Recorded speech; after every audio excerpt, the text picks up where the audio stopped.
बिस्मिल्लाहिर्रहमानिर्रहीम, अस्सलाम वालेकुम। उम्मीद करता हूँ कि आप लोग ठीक होंगे। और हम जो पढ़ रहे थे वो स्लीप डिसऑर्डर को हम पढ़ रहे थे।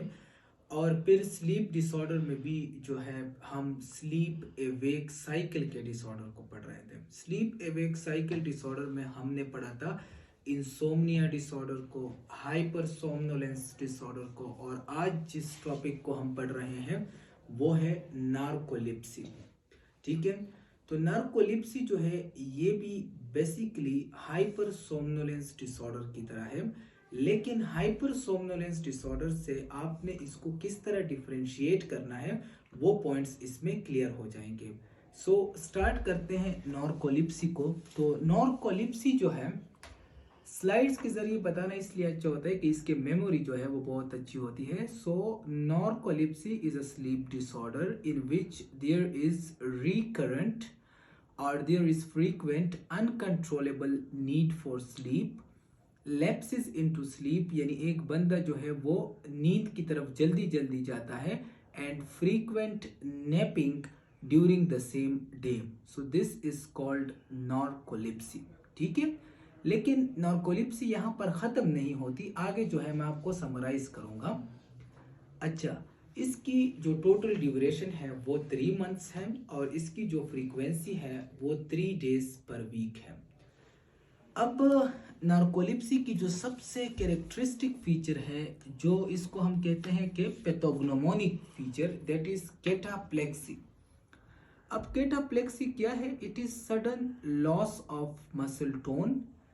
That is sudden mean it occur in seconds to minute, and it usually occur after the emotional state, like when a person laugh or a person make a joke. Okay, तो केटाप्लेक्सी जो है इसको जो है मैं आप लोगों को इसकी कुछ एग्जाम्पल देना चाहूँगा, और उसकी एग्जाम्पल ये है कि एक बंदा जो है वो जो है उसके हेड जो है वो आगे की तरफ ड्रॉप हो जाता है, बस फॉर एग्जांपल इस तरह ड्रॉप हो जाता है, उसकी आईलिड्स जो है वो ड्रॉप हो जाती है, ठीक है, सडनली, या उसके फेस में जो है वो जर्की मूवमेंट्स आ जाते हैं, या जो है thirsting of the tongue. Usually हमारे टंग जो है ये ऊपर की तरफ जाती है, लेकिन इस टाइप के इंडिविजुअल की टंग जो है वो टीथ की तरफ आती है, और फिर वो जो है उसको स्पीच में प्रॉब्लम होती है, और इस प्रॉब्लम को ठीक करना जो है वो एक डेंटिस्ट का काम होता है। या लूजनिंग ऑफ द जा, जा जो है वो लूज हो जाती है और वो ड्रॉप हो जाती है। इस स्लाइड के जरिए मैं आपको सब जो है वो बता दूंगा। Number 1 is dropping of head forward, number 2 is dropping of the eyelids, number 3 is jerky movement, and the last one is tongue thrusting. Thrusting mean forward and backward movement of the tongue touching the teeth, and the last one which I haven't mentioned is dropping of the jaw or opening, spontaneous opening of the jaw.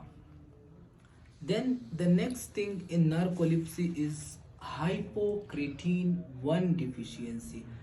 Hypocretin is a neurotransmitter. It is a hormone which maintains the sleep awake cycle, and when it is less than 110 picogram per ml, then it is called to be deficient. So in narcolepsy, the criteria is also that there should be hypocretin 1 deficiency, and it should be less than 110 picogram per ml, and the hypocretin level is checked in CSF. So we check the hypocretin level in the CSF, and hypocretin 1 is a neurotransmitter. It is a hormone which maintain our sleep awake cycle, which is decrease in the narcolepsy. Okay, now the last point which we will discuss in narcolepsy is that the sleep latency get decrease. Okay, normal sleep latency is 10 to 20 minutes. Okay, but in narcolepsy it come to 8 minutes or less.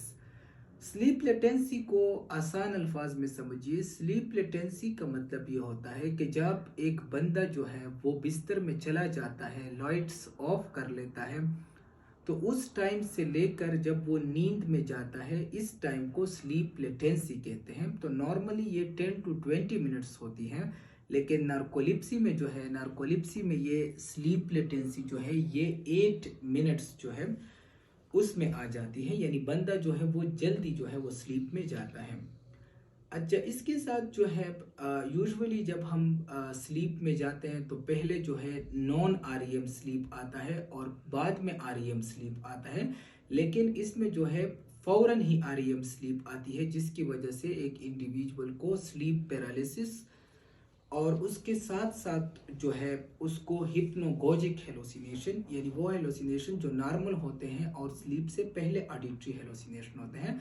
Thank you so much. इसमें कुछ चीज़ें हैं नार्कोलिप्सी के बारे में, नार्कोलिप्सी type 1 और type 2 में differentiation और इसके सब टाइप, जिसको हम अगले वीडियो में डिस्कस करेंगे। Thank you so much.